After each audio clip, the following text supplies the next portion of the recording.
나올 텐데 그렇지 못한 것 같습니다.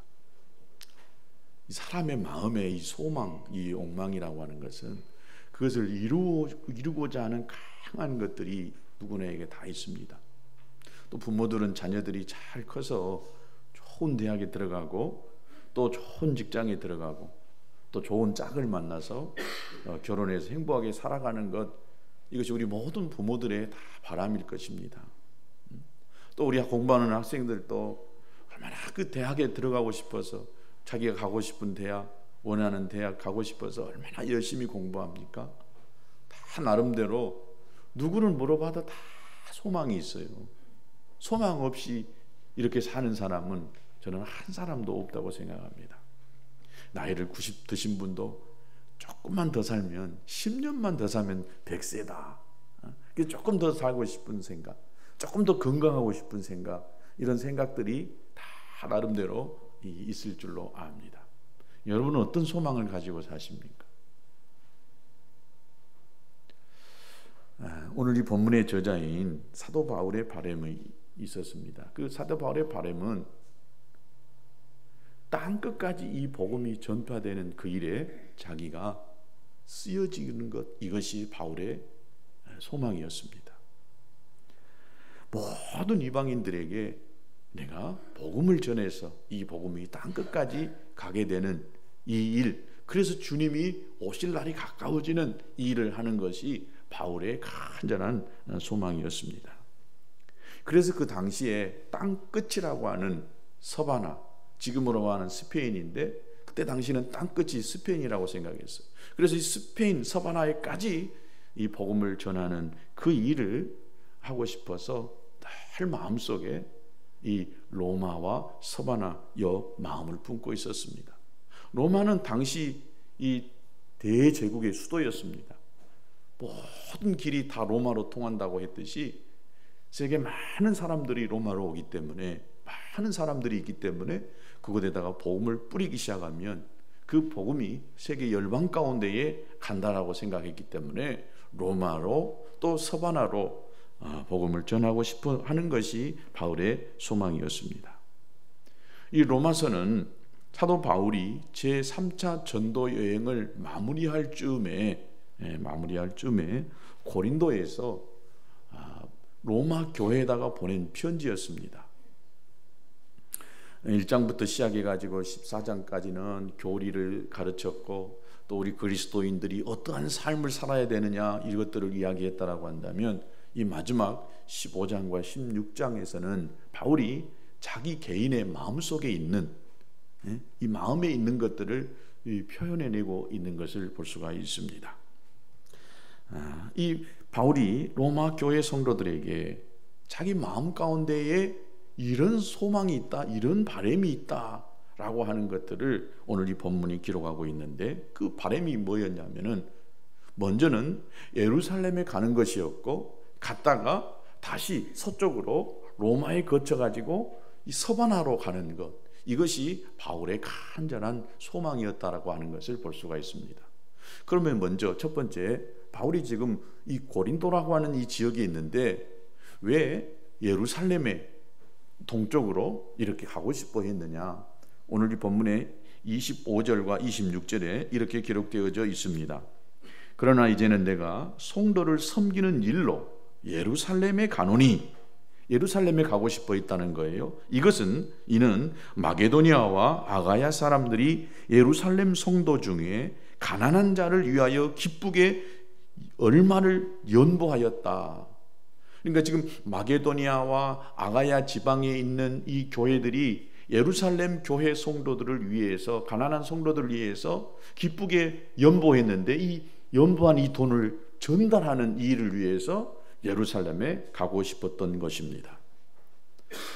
마게도니아와 아가야, 지금 바울이 있는 이 지역은 이방인 지역입니다. 지금으로 말하면 그리스 또 터키 지방이라고 볼 수가 있는데, 이 지역에 복음을 전했던 곳이 바로 예루살렘 초대교회 모교였던 것입니다. 이게 예루살렘에서 이 핍박이 그 지역에 있으니까 성도들이 흩어지기 시작했어요. 그래서 여기 고린도와 아가야 지방에까지 복음을 들고 와서 그곳에다가 복음의 씨앗을 뿌려서 교회가 세워졌던 것입니다. 그런데 모교회라고 하는 이 예루살렘에 흉년이 들어가지고 많은 사람들이 그 굶어 죽어가는 이런 어려운 시절이 생기기 시작하니까 지교회라고 할 수 있는 마게도냐 아가야 지방의 사람들이 이 예루살렘 교회 성도들을 위해서 기쁘게 연보했다는 거예요. 이것을 가지고 전달해주는 이 일을 바울이 하려고 했던 것입니다. 여러분, 자기들에게 복음을 전해주는 이 예루살렘 교회를 잊지 않고, 지금 이 고린도전서에 보면은 이 마게도니아 성도들도요 어려운 중에 헌금을 했어요.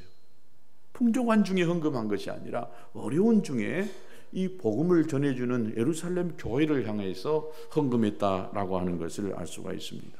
그러니까 복음을 전해준 그 교회를 잊지 않고 보답하려고 하는 이런 마음을 가졌던 사람들이 마게도니아 아가야 지방의 사람인 줄로 믿습니다. 여러분이 어떤 사람에게 복음을 들었습니까? 누구의 가르침을 받고 계십니까? 오늘은 스승의 날입니다. 누군가가 나에게 복음을 전해줬고 또 하나님의 말씀을 가르쳐 주는 사람이 있다고 한다면 여러분, 그 사람의 은혜를 잊어서는 안 됩니다. 사람이 또 교회도 마찬가지고 받은 은혜를 잊어버리면 배운 망덕한 사람이라고 그러잖아요.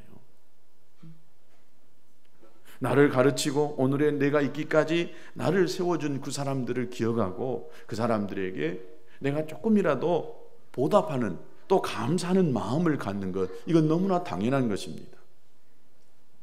지난주에는 우리가 어버이날이었잖아요. 어버이날은 1년 내에 우리가 어버이 은혜를 생각하고 감사해야 되지만은 적어도 그 한 날만큼이라도 이 나이를 낳아주시고 길러주신 그 어머니에 대해서 감사하는 마음을 가지고 조그마한 선물이라도 또 그것을 통해서 위로하고 또 감사를 표현하는 그런 날이잖아요. 그러면 이 스승의 날이라고 한다면 이 스승의 날도 오늘 나에게 가르쳐주고 또 오늘의 내가 있기까지 예수준 그런 사람들을 향하여서 내가 감사를 표현하고 가르쳐 이 보답하는 이런 것들이 우리에게는 있어야 되는 줄로 믿습니다.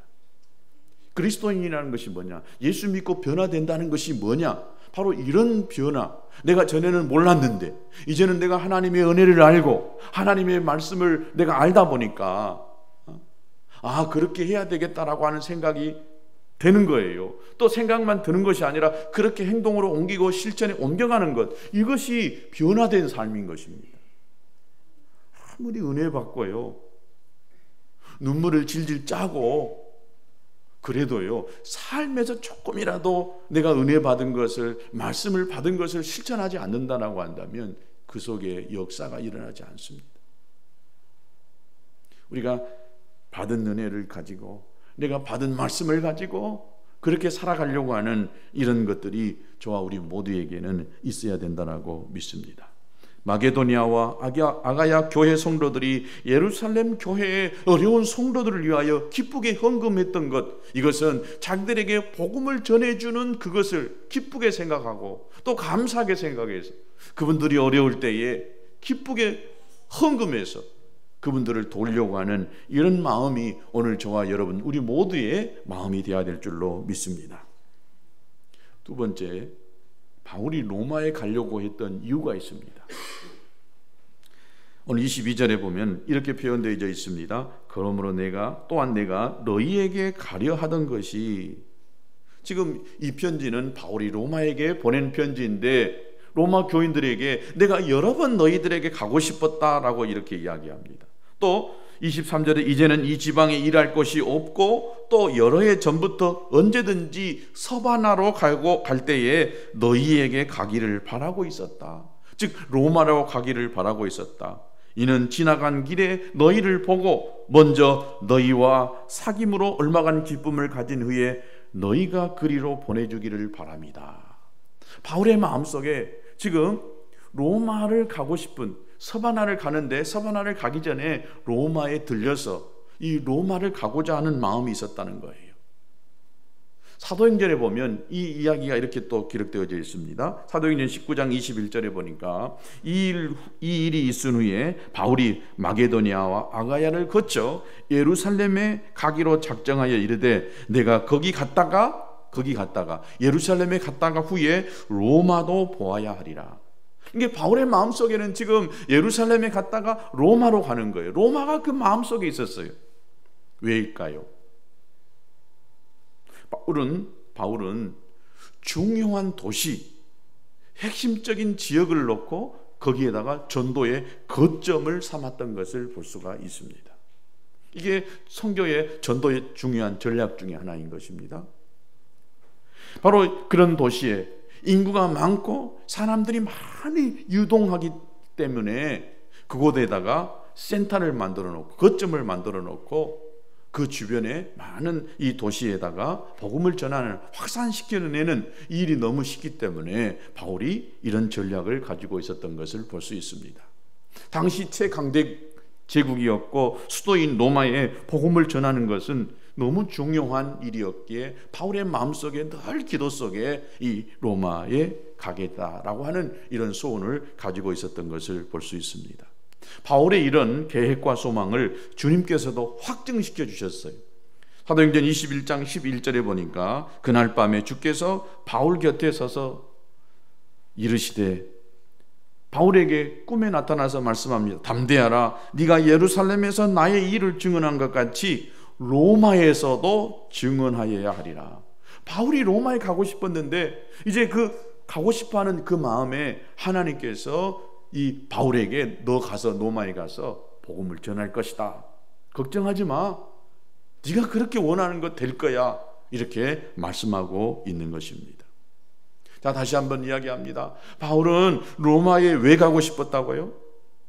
왜 바울이 간절히 로마에 가고 싶었느냐? 두 가지 이유가 이 성경에 기록되어져 있습니다. 24절에 보니까 후반절에 보니까 먼저 너희와 사귐으로 얼마간 기쁨을 가진다. 로마의 교인들과 좀 교제하고 싶었어요. 그래서 교제하는 가운데에 바울에게 기쁨을 얻고 싶어 하는 것이 바울의 소원이었다라고 하는 것을 볼 수가 있습니다. 여러분, 성도를 만나면 기뻐야 됩니다. 여러분 기쁘세요? 주일날 오셔서 사랑하는 성도들 만나는 것이 기쁘세요? 세상 친구들 만나는 것보다 교회 안에서 성도들을 만나고 예수 믿는 사람과 만나서 이야기하고 사랑을 나누는 것, 이것이 기쁜 일이 되어야 될 줄로 믿습니다. 그런데 이처럼 기쁘고 좋은 일인데 그렇지 못하는 경우가 있어요. 어떤 경우에 그렇게 나냐? 서로에게 만나면 위로가 되고 또 힘을 얻는 그런 관계, 그런 교제가 되어져야 되는데 만나면 짜증나고 만나면 보기 싫고 또 만나면 세상 냄새가 펄펄 풍겨나고 나오는 그 말은 그냥 세상 이야기, 정치 이야기, 자식 자랑, 또 내 자랑, 뭔 자랑 하면서 막 이런 이야기만 늘어놓는다라고 한다면 만나고 싶지 않습니다. 보면 짜증납니다. 힘듭니다. 위로가 되고 힘이 되는 것이 아닙니다.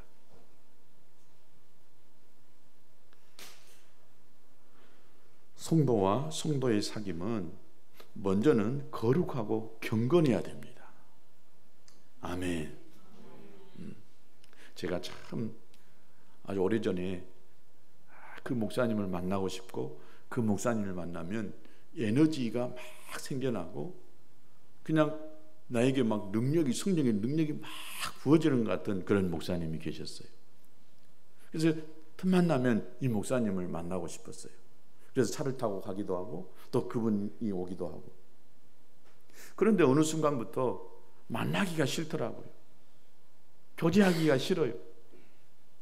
전에는 예수님 이야기, 우리 안에 와 계시는 성령님의 이야기, 막 이런 이야기 하니까 그런 이야기 하면서 에너지가 충전됐는데 어느 날 보니까 그분이 예수님 이야기, 성령님 이야기 하는 것이 아니라 자꾸 다른 이야기를 하시는 거예요. 그러니까 그때부터 앉아있는 2-3 시간이 너무 힘들고 또 두 번 다시 안 만나고 싶더라고요. 그렇게 친한 분이고 또 좋은 관계였는데 거리가 점점 생겨나더라고요. 그래서 차를 타고 오면서 내 아내에게 항상 하는 말이, 여보, 다음에 저분 만나기 싫다. 전에는 그렇게 그분 안에 열정이 있고 복음에 대한 열정이 있고 또 성령의 임재 가운데 하나님이 원하시는 그 일을 하고 싶어서 한 달이었는데 어느 순간 보니까 다른 이야기가 막 나오니까 왠지 싫다. 교회는 굉장히 커지고 또 크게 짓고 사람들은 더 많아졌어요. 그러다 보니까 이분이 자꾸 예부 활동을 하시면서 이름나고 얼굴 드러내는 이런 일을 많이 하시면서 싫어지더라고요. 몰라요. 내가 잘못 생각했는지는 모르겠지만 하여튼 우리 믿는 자들 속에는 거룩하고 경건한 모습이 있어야 그 거룩과 경건의 모습에 빨려 들어가고 그 안에서요 주님이 주시는 에너지가 막 생겨나게 되는 줄로 믿습니다. 술판, 도박판, 먼 판에 여러분 이렇게 들어가 보세요. 얼마나 힘든지 아세요? 만나면 세상 이야기, 연속극 이야기, 영화 이야기, 뭔 이야기, 게임 이야기, 뭔 이야기, 이렇게 이야기, 또 돈 버는 이야기, 이런 이야기 이렇게 하는 이런 분위기에 들어가면 거룩한 사람은, 경건한 사람은요 있기 싫어합니다. 여러분은 어떤 사람이세요? 그 사람들 만나면 좋아요? 덩 따라서 막 같이 이야기합니까? 재미난 이야기, 세상 이야기, 유명한 그 뭐 연속극 이야기, 세상 사는 이야기 막 해가면서 그렇게 함께 즐기는 분이십니까? 대화의 주제가 또 함께 노는 것이, 노는 문화, 즐기는 문화, 먹는 문화, 이런 속에 있다 보면 우리도 동일하게 그렇게 되는 줄로 믿습니다. 이런 거 싫어지고 그러다 보면 친구들하고 멀어져요. 그렇죠. 자연히 멀어집니다. 그러다 보면 그리스도인들은 여러분 세상 친구들과요 같이 할 수가 없는 거예요. 엄밀히 따지면은요 깊은 관계를 맺을 수가 없는 거예요. 여러분이 세상 친구들과 여전히 만나서 좋은 관계를 맺고 여전히 그들과 많은 시간을 보낸다고 한다면 여러분의 수준이 그 정도입니다. 아직도 세상이 여러분 안에 빠져있지 않는 그런 모습인 거예요.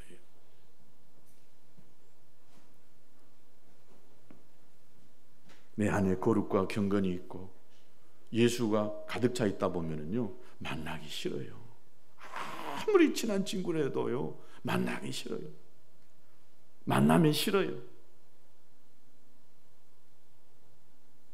제가 어렸을 때 죽고 못 사는 친구가 있었어요. 어려서는 우리도 대학에 가서 대학가요제 나가서 우리도 한번 상을 받아보자 막 그랬고, 하여튼 죽고 못 사는 친구가 있었어요.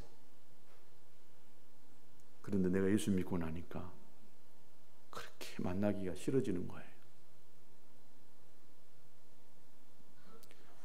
지난주에 어쩌다가 아들 집에 갔는데 그 친구가, 내가 그걸 알았어요. 바로 우리 아들이 사는 집 건너의 아파트에 살아요.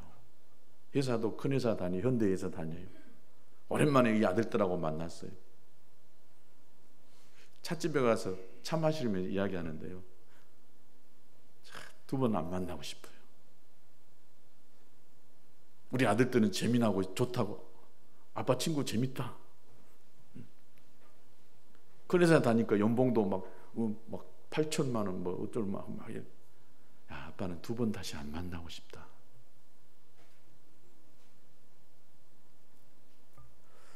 그 안에 예수님의 냄새가 없고요, 거룩함이 없으니까 만나고 싶지 않은 거예요.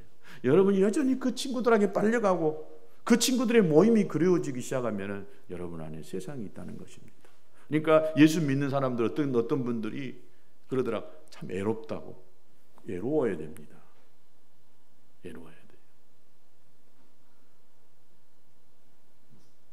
예수님과 가까워야 되고 교회 안에 성도들이 만나서 서로 기쁨과 위로가 되어야 되는 것입니다. 바울이 로마에 가서 성도들을 만나고 교제하고 싶었던 거예요. 그리고 거기서 에너지를 얻고 싶었던 것입니다. 이것이 바울의 마음이었습니다. 바울은 세상적인 모든 것들을 다 가진 사람이었어요. 지위도 있었고요. 또 종교적으로나 모든 면에서 이 레벨이 최상위 레벨이었습니다. 상위 1% 정도 되는 사람이었어요. 그러나 그가 예수님을 알고 나서 나머지 모든 것들을 다 배설물로 여기면서 당시에 아주 천민이라고 할 수 있는, 가난하고 조금 힘들게 사는 이런 사람들이 대부분이었던 예수 믿는 사람, 이런 사람들과 만나서 함께하고 그들과 시간을 보내는 이것을 바울이 굉장히 귀하게 여겼던 것입니다. 그래서 우리들은요, 영적인 사람, 믿음의 식구들은 떨어져 있을 때는 기도로 서로 교제하는 거예요. 기도로. 진짜 영으로 깨어있는 분들은요, 기도로 만나는 거예요. 그리고 만나면 어때요?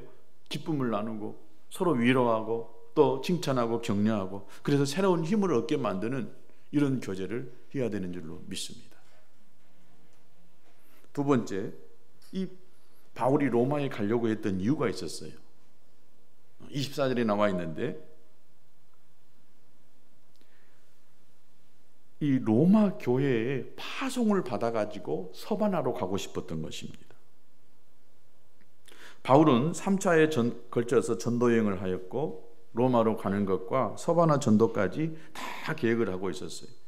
그러니까 그가 했던 이 전도 여행은 매우 먼 여행이었습니다.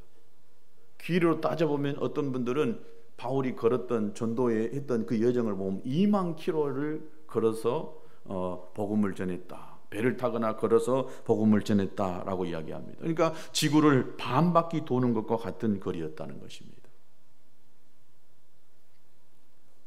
복음 전도를 위해서 이 바울은요, 안주하지 않았어요. 계속해서 이 복음을 땅끝까지 전하는 그 일을 위해서요, 여기서 복음 전해서 교회가 세워지고 또 안정이 되어지면 또 다른 곳으로 가서 복음을 전하고, 늘 새로운 지역이었습니다.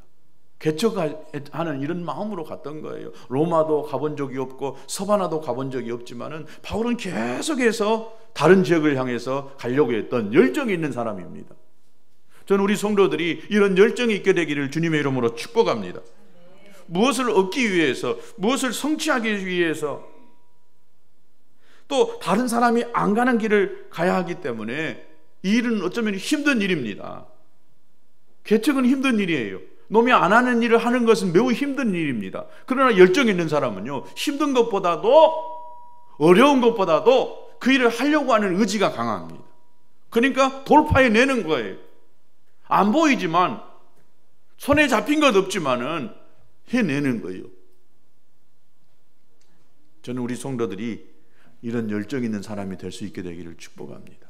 멈춰 서 있는 것이 아니라 계속 달려가는 이런 신앙의 모습, 모든 영역 속에서도 마찬가지입니다. 힘들다고 어렵다고 이런 일에 주저하면 절대 모든 일을 못합니다.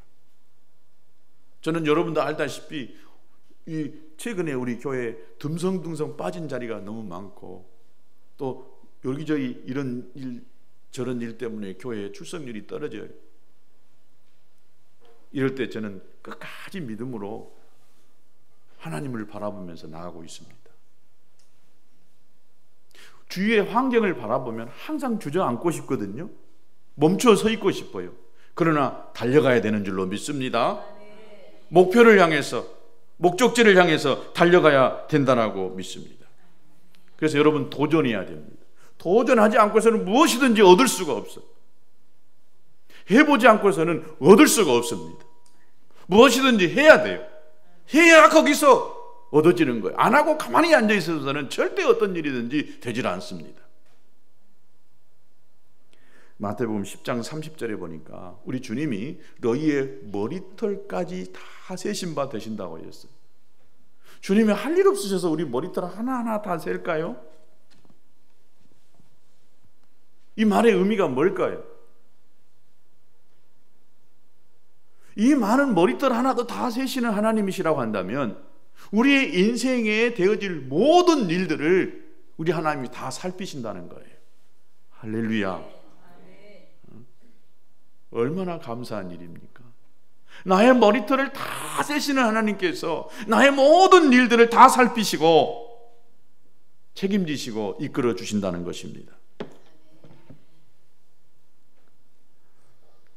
교회는 일꾼을 길러서 파송하는 것이 바로 교회입니다. 그러니까 바울이 이 로마 교회의 파송을 받아서 서번하러 가고 싶었던 거예요. 이 선교사들 중에서도 단독으로 가셔서 선교하시는 분들도 계시더라고요. 또 자비랑 선교사, 요즘 표현을 그렇게 이야기하시는데, 그런데 거의 대부분 선교사님들이 자기 파송하는 선교단체나 교회가 있이 또 이렇게 선교 지역에 가서 사역을 하는 경우가 있습니다. 또 마땅히 그렇게 해야 하는 것이 바람직합니다. 왜냐하면 기도로 후원받아야 되지요. 또 경제적으로 후원받아야 되지요. 또 여러 면에서 함께 협력해서 그 일을 해야 되기 때문에 그렇게 하는 것이 너무나 당연한 거라고 생각합니다.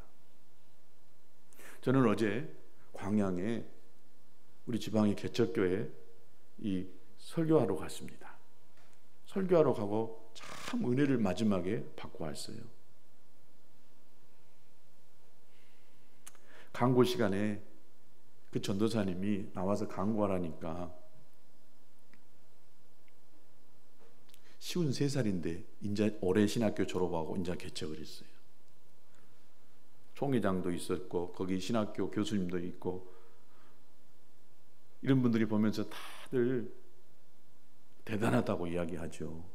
그 나이에 세상 같으면 다 지금 명퇴당할 나이잖아요. 근데 이렇게 이 개척에서 성공하기가 하늘에 별 따는 것처럼 어려운 시기에 그것도 아무것도 없이 꼭 내가 개척하는 것 같이 개척을 했더라고요. 바닥 의자가 없으니까 바닥에 방석 깔고 어디서 주는 강대상 하나 갖다 놓고 그리고 교회가 시작됐는데 강구 시간에 이 전도사에 나와서 강구하는 것이 그렇게 은혜가 됐어요. 뭐 어떤 강구였냐면 많은 분들의 후원으로 자기가 이렇게 교회를 세우게 됐지만은 한 분이 너무 감사한 분이 한 분이 있다고. 자기가 이렇게 나이 먹어서 신학교 들어간다 하니까 어느 아주 교회 목사님이 자기를 부르더라는 거예요. 친한 분도 아니고 우연하게 한 번 만나신 분인데 전도사 신학교 간다니까 집사였는데 부르시더니 근데 그 교회가 그때 말로 성도가 한 명도 없었대요. 그런데 그 목사님이 내가 당신이 신학교 졸업할 때까지 기숙사비를 대겠습니다. 그리고 4년 동안 8학기 동안 매달 학기 시작하면은 그때 기숙사비하고 책값을 한 번도 빠진 적이 없이 줬답니다. 그래서 눈물을 흘리면서 그분께 이렇게 감사를 하더라고요. 그래서 오늘 아침에 제가 설교를 준비하다가 참 그 너무 은혜 받고 왔어요. 은혜 받았어요. 야, 그래 한 사람이 세워지는 데까지는 그렇게 누군가가 기도하고 헌신하니까 저 한 사람이 세워져서 신학교 졸업하고 오늘 이렇게 교회가 개척하게 됐구나. 그래서 자세하게 내가 전화해서 물어봤어요. 제가 오늘 설교 중에 그 예화를 좀 쓰려고 그러는데 자세하게 이야기 좀 해주라 하니까 실은 그 목사님이 절대 누구한테도 말하지 말라고 그랬대요. 등록기 기숙사비 대주면서 하나님과 당신과 나 세 사람만 합시다. 그런데 자기가 개척 예배 끝나고 강구 시간에 너무 가슴이 벅차올라서 그 약속을 깨고 그냥 그 목사님 이야기를 이렇게 했다고. 실은 그 목사님이 이제 4년 지났는데 교인이 한 20-30명 모인답니다. 내가 개척 예배 설교를 하는데 그 목사님 한 분이 나이 드신 분이 앉아 있는데요. 너무 은혜가 있어요. 예배를 드리는데 참 기쁨으로 예배하는 거예요. 제가 마지막에 설교하면서 이제 이 교회를 위해서 우리 기도합시다. 그러니까 아멘 그러더라고요. 우리가 이 교회를 위해서 이제는 재정적으로 후원합시다. 그러니까 전부 이러고 있더라고요. 내가 끝까지 아멘 시켰어요. 오늘 여기 오신 분들은 적어도 이 교회가 세워지기를 원하는 그런 간절한 마음을 가지고 축하하기 위해서 오셨을 거 아니에요. 그런데 기도하자니까 아멘 그러더니 재정적으로 후원합시다 그랬더니 아무도 아멘 안 하더라고. 제가 끝까지 아멘을 받았습니다. 오늘 아침에 또 그 전도사님 통화를 해보니까 봉고차 한 대도 주셨대요. 새 거는 아니지만 그 목사님이 타던 차인데, 그래서 그 차 타고 신학교를 2년 동안 이렇게 대전까지 광양에서 다녔다라고.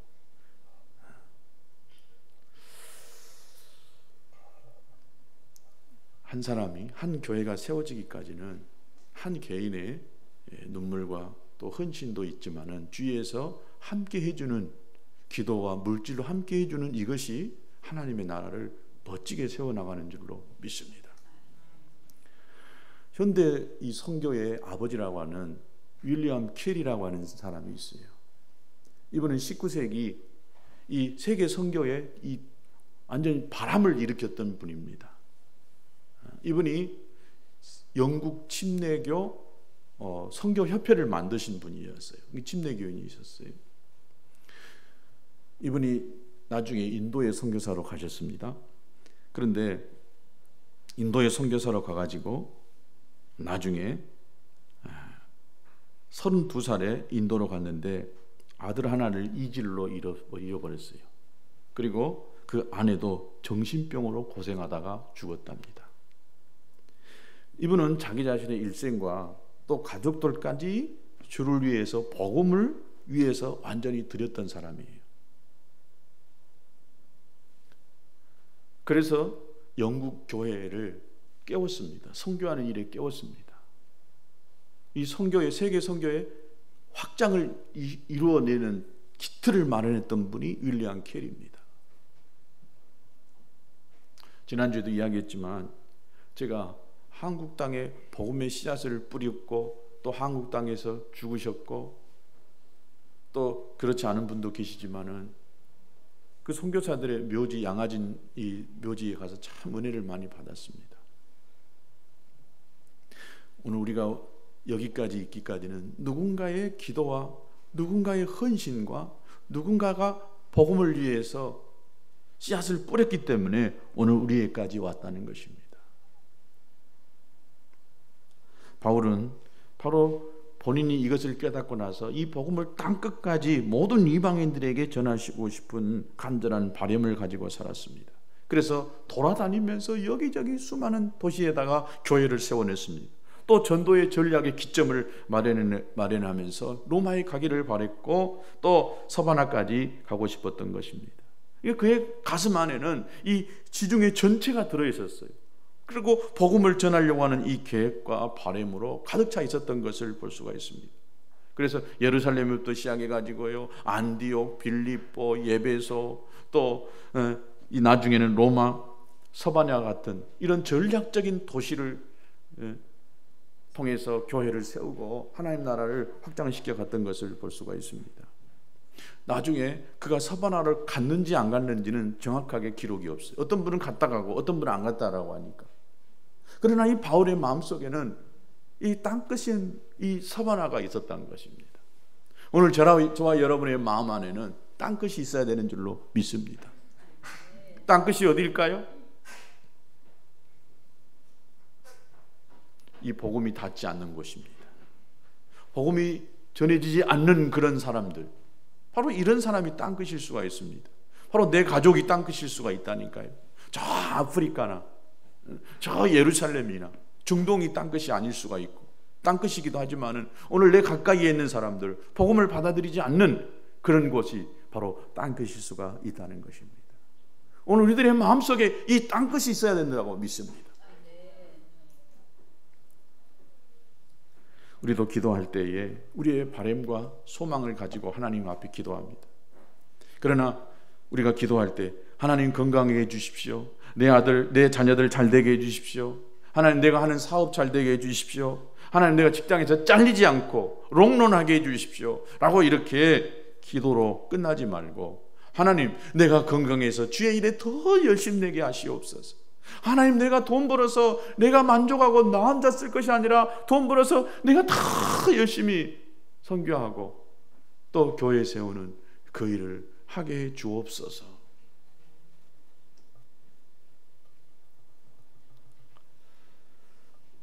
저는 금요일에 내가 어떤 분을 만나서 막 이야기하다 보니까 우리 성도는 아니에요.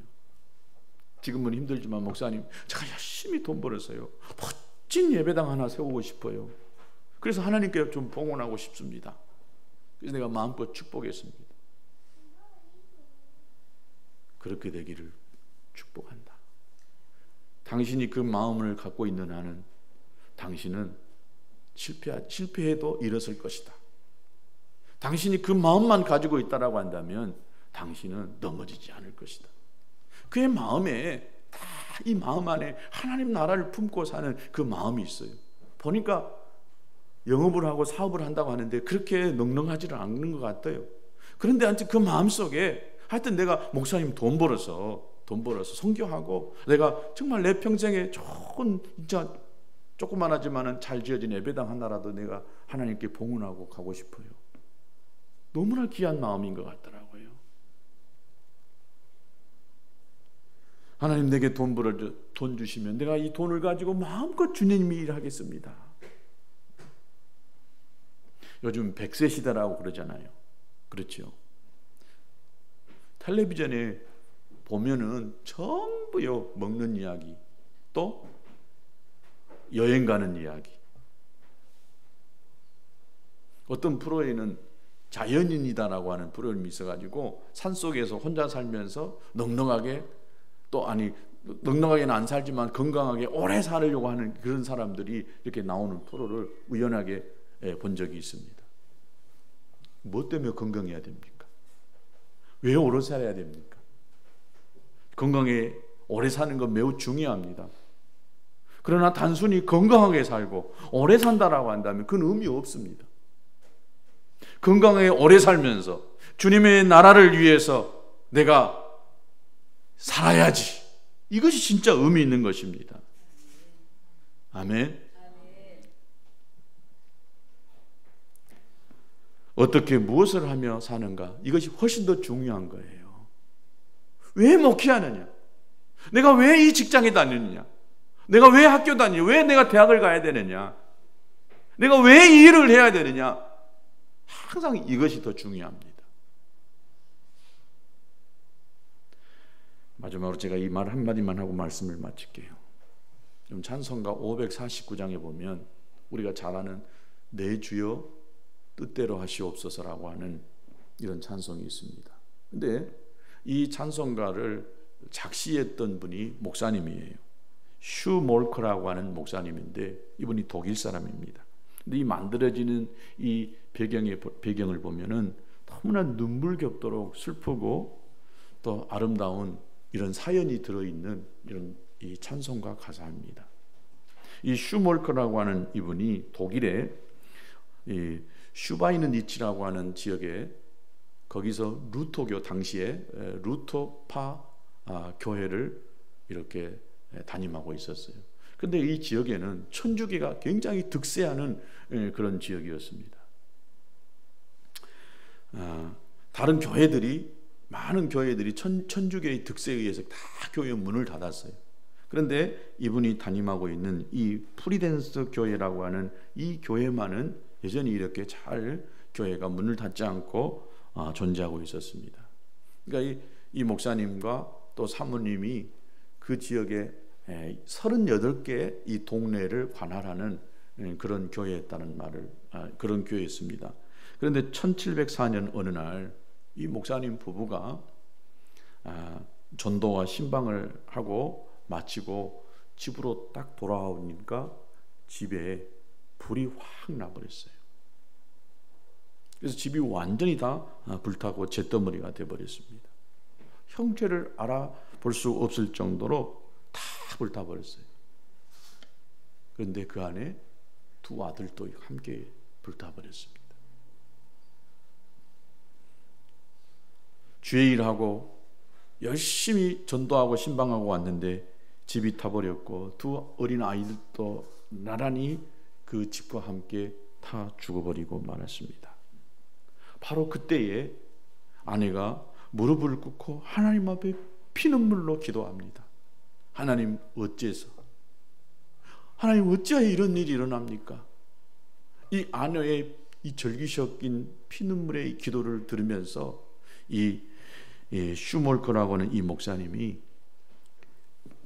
가사를 썼는데 바로 그것이 내 주여 뜻대로 행하시옵소서입니다. 우리 같이 한번 봐봅시다. 찬송가 549